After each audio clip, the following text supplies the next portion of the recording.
Olá, seja bem-vindo ao dia 123 da nossa jornada de leitura bíblica Mostra-nos o Pai.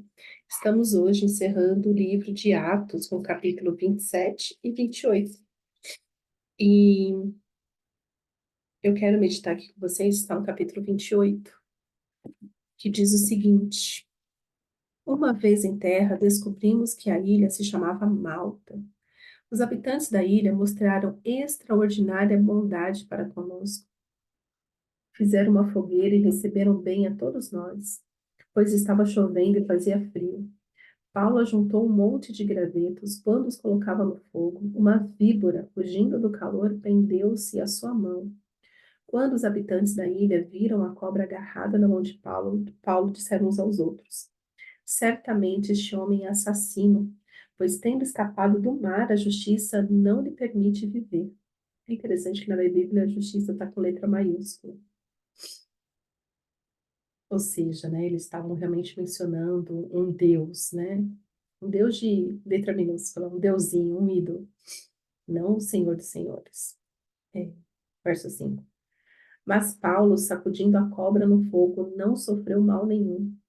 Eles, porém, esperavam que ele começasse a inchar ou que caísse morto de repente. Mas tendo esperado muito tempo e vendo que nada de estranho lhe sucedia, mudaram de ideia e passaram a dizer que ele era um Deus, com letra minúscula. Próximo dali, havia uma propriedade pertencente a Públio, homem principal da ilha. Ele nos convidou a ficar em sua casa e por 3 dias bondosamente nos recebeu e nos hospedou. Seu pai estava doente, acamado, sofrendo de febre e desinteria. Paulo entrou para vê-lo e, depois de orar, impôs-lhe as mãos e o curou. Tendo acontecido isso, os outros doentes da ilha vieram e foram curados. Eles nos prestaram muitas honras e, quando estávamos para embarcar, forneceram-nos forneceram-nos os suprimentos do que necessitávamos. Essa passagem aqui é extraordinária em muitos sentidos, né? Primeiro, que o Senhor colocou ali pessoas que eram ímpias, pessoas que não tinham temor do Senhor, mas pessoas que eram que extraordinariamente bondosas, né? Aqui ele diz, né? É Lucas que escreveu Atos, então ele fala: os habitantes da ilha mostraram bondade para conosco. Então existe sim uma inclinação do coração para o bem e para o mal. Tem um livro que é a biografia de um pajé, de um índio. Essa biografia ela é muito linda, assim, né? Chama O Pajé de Cristo. E toda vez que eu leio essa passagem, eu lembro deste livro. Por quê? Porque o livro ele narra desde o nascimento daquele homem que se tornou pajé, né, na vida adulta, mas narra desde quando a mãe dele ficou grávida dele, tudo que ele passou. E no livro dele ele narra isso com muita força, assim, com muita clareza, de como nos índios também tem aquele que é mau, que a pessoa é ruim, essa pessoa ruim, um coração maldoso, assim, inclinada para fazer o mal, tudo de ruim. Tanto que depois que eu li essa biografia, ficou muito mais claro algumas passagens bíblicas, né? Quando fala ali, né, nos tempos de Noé, que as pessoas eram más, eu sempre penso nisso. Então ele narrava assim que tinha índio, né, que nascia os caciques, que o cara assim cruel, violento, um coração ruim, sabe? E já tem outros que tinham essa inclinação para o bem, né? De não o bem tão claro como a gente entende por causa de Cristo, mas pessoas inclinadas a fazer o bem para o próximo. Porque uma pessoa ruim, ela só pensa em como prejudicar o próximo. Nossa, tem cada coisa nesse livro. Procura aí para você comprar. O Pajé de Cristo. Vale muito a pena essa leitura. É uma biografia e depois conta como esse pajé se converteu, entregou a vida para Jesus. Coisa mais linda este livro. Mas ali mostra, né, tipo, a pessoa que é ruim, ruim, como que eles buscam só fazer maldade, assim, tudo na mão deles vira feitiçaria para atrapalhar a vida do outro, para, sabe, para que o outro se dê mal. E já tem aqueles que é tipo essa pessoa aqui, né, que tem um coração inclinado para fazer o bem, para receber bem, para tratar bem. Então eu busco muito discernir isso, sabe? É, principalmente no meio da igreja, a gente tem que saber discernir isso. Ah, a pessoa abriu a boca e falou que é crente. Isso não me convence, mas as atitudes dela, sim.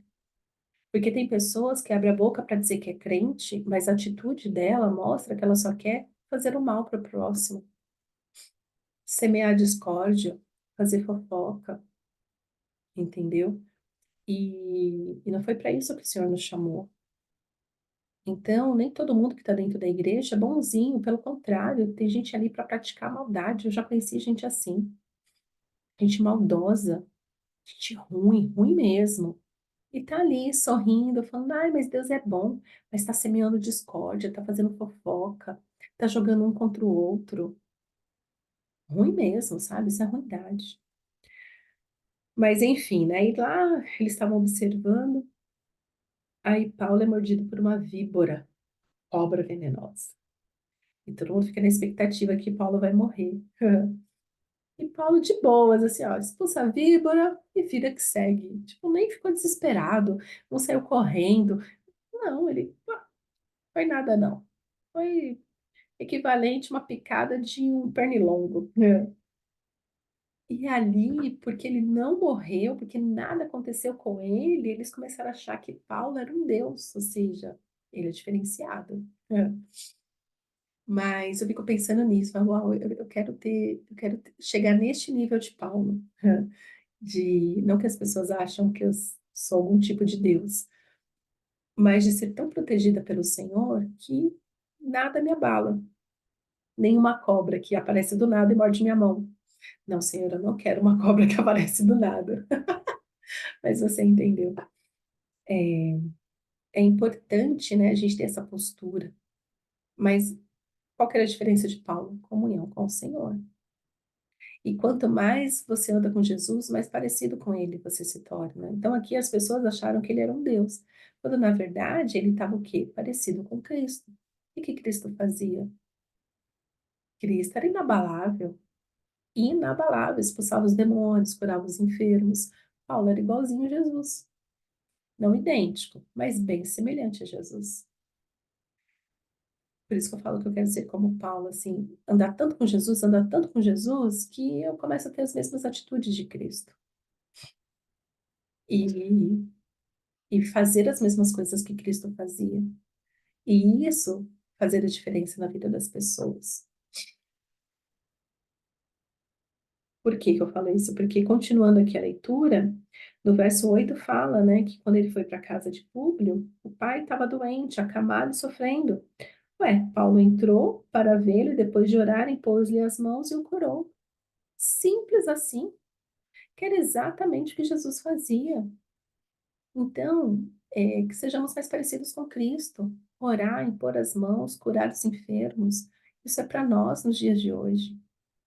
Mas isso é resultado de uma vida de devoção ao Senhor, uma vida rendida ao Pai, uma vida que realmente tem o Senhor como prioridade, uma vida que não se corrompe, uma vida que não negocia os valores do reino, uma vida que se posiciona para amar como o Senhor ama, para curar como o Senhor cura, mas também expulsar os demônios como o Senhor expulsa. Paulo só fez aqui aquilo que ele tinha aprendido com Jesus. E todos os apóstolos faziam isso. Todos os apóstolos faziam isso. Eles viviam de acordo com o que eles tinham aprendido do Mestre. Agora, eles, por serem comissionados por Jesus. Agora, muitos erros a gente achar que um tem uma comissão diferenciada do outro. Não, a partir do momento que você é filho de Deus, que você é servo do Senhor, salvo em Cristo Jesus, você tem o mesmo poder, o mesmo dever e o mesmo direito, né, de curar os enfermos, expulsar os demônios, ensinar como Cristo ensinou, transbordar cura como Cristo transbordou. Isso é o que está para nós. É para os dias de hoje, é para o ano de 2024. Então, eu não sei pelo que você está passando, quantas cobras já te morderam, mas está na hora desse veneno sair. Em nome de Jesus, está na hora de você ter uma vida é, uma vida segundo o Senhor, segundo o que nós aprendemos com o Senhor. A gente está lendo aqui essa Bíblia já há 123 dias. Alguma coisa precisa ter mudado na sua mente, no seu coração, de acordo com essas leituras. Não pelo que eu falo aqui, mas pelas experiências que você tem tido com o Pai ao ler a palavra dele. Porque eu espero de todo o meu coração que você não fique só neste áudio, mas que você abra a sua Bíblia e leia. Por isso que tem um cronograma de leitura bíblica, por isso eu coloco a leitura do dia, porque eu quero que você abra a sua Bíblia e leia. Na verdade, se você só tiver tempo de abrir a sua Bíblia e ler, faça isso, não ouve aqui não. Eu sou dessas que fala, olha, eu tenho um podcast, mas não ouve não. Tipo, garota, você deveria querer que todo mundo ouvisse. Mas o que importa é ter vida com o Senhor, a vida com Jesus que é maravilhosa. Eu sou ministro aqui do que eu vivo com Ele. E a vida com Jesus é maravilhosa. Então, estamos lendo a Bíblia há 123 dias. Eu espero de coração que você esteja vivendo algo novo no Senhor. Novos aprendizados, novas posturas, que até mesmo a sua maneira de orar tenha mudado. Você tenha olhado mais para o seu coração e falar: o que que eu preciso mudar? O que que o Senhor está trabalhando em mim? Quem eu preciso perdoar? Qual pecado eu devo renunciar? Devo me arrepender e renunciar de vez? O que que eu preciso mudar definitivamente? Não para obter o benefício, mas por amar o Senhor. A sequência é essa: eu amo, eu amo. Ele é maravilhoso, ele é perfeito. E porque eu amo, eu tenho um relacionamento com ele, aí tem os benefícios desse relacionamento, porque o Pai abençoa. O Pai abençoa quem está perto, o Pai se revela a quem o busca. Então, quando nós lemos isso de Paulo orar, impor as mãos e curar as pessoas, isso é para mim e para você hoje. Hoje, não é no poder do pastor, não é no poder do padre, não é no poder do líder, não é, é para você. Precisamos de mais pessoas que vivam isso no temor do Senhor, a partir de um relacionamento com Ele. A igreja está essa bagunça porque as pessoas começaram a praticar como se fosse um ritual e se esqueceram do dono, do Senhor dos Senhores, do Pai. Está na hora de viver algo novo no Senhor, para a honra e glória do nome dele, que ele cresça. Paulo fazia isso não para que ele fosse conhecido, mas para tornar o Senhor conhecido, porque nós pertencemos a um Deus que cura. O nosso Deus é o Deus que salva. No áudio anterior eu falei do Deus vivo, é o Deus que dá vida, é o Deus que cura, é o Deus que salva, é o Deus que renova as esperanças, é o Deus que fortalece, é o Deus que provê. O Senhor é provedor, o Senhor é perfeito em todas as coisas, é o Pai das luzes, o Senhor é bom. Essa é a verdade que nós temos que viver, a partir de quem Ele é. Por isso, por quem Ele é, nós tornamos Ele conhecido através disso, da bondade que exalamos, da gentileza, do carinho, de tudo isso. Porque este é o nosso Deus e Ele nos chamou para sermos parecidos com Ele. E aí, por isso que nós temos Jesus. Jesus que está vivo, nos visita, anda conosco para sermos como Ele é e ser luz para os povos, luz onde quer que a gente vá. Amém? Pai, obrigada pela tua palavra. Obrigada, Senhor, porque o Senhor faz nova todas as coisas. Queremos mais de ti, Senhor. Queremos viver coisas novas com o Senhor. Queremos, Pai, ter essa ousadia de orar, impor as mãos e curar os enfermos. E tornar assim o teu nome conhecido. Dar ao Senhor coragem e ousadia para operar milagres em teu nome, Senhor. É o que te pedimos, em nome de Jesus. Amém.